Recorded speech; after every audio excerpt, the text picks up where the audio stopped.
Algebra. Just hearing that word can bring back some interesting memories of school, right? Confusing letters, numbers, all mixed up. But what if I told you it's not some crazy new language?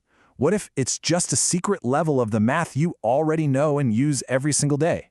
Well, stick with me because we're about to unlock that level and turn the whole mystery of algebra into mastery. Think about the math you first learned. It's all about certainty. 2 plus 2 is always 4. It's reliable.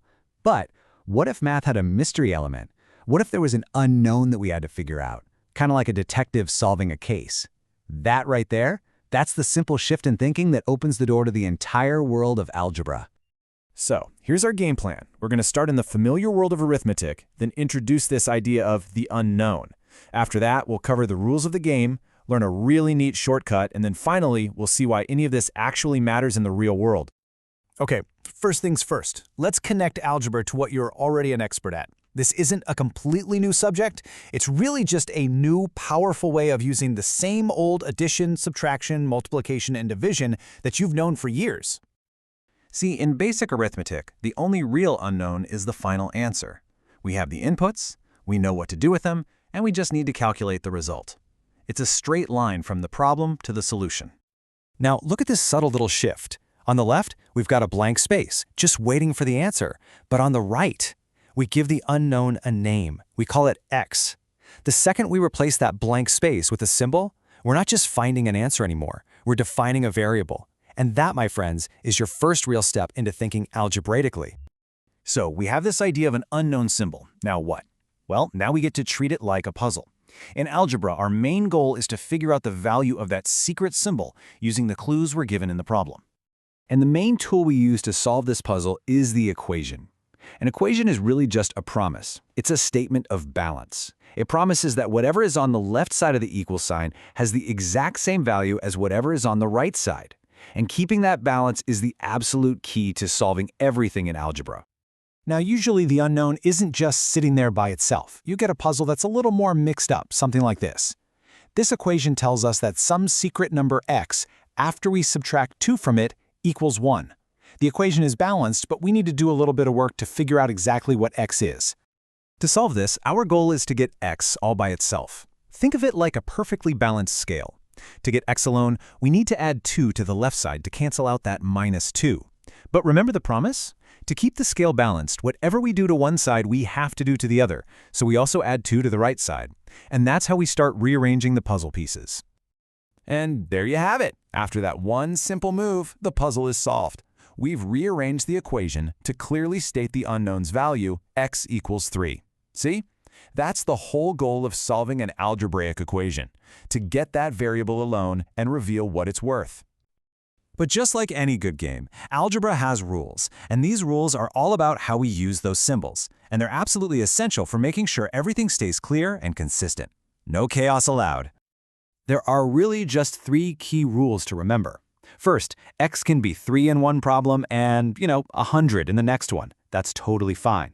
Second, and listen up because this is the most important one, within a single problem, x has to stick to one value. It can't change its mind halfway through.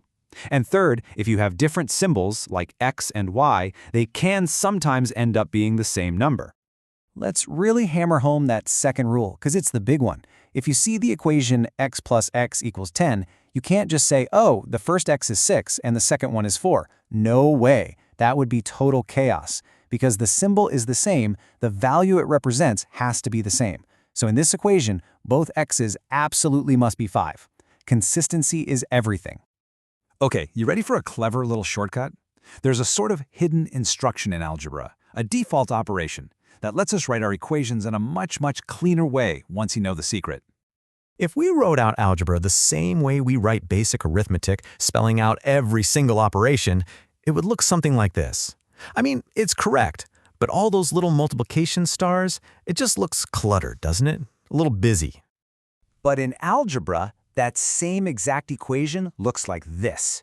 See how much cleaner that is? The multiplication signs are just gone, but the meaning is exactly the same. And that's all thanks to a very elegant little convention. Here's the rule, and it's a game changer. Multiplication is the default operation.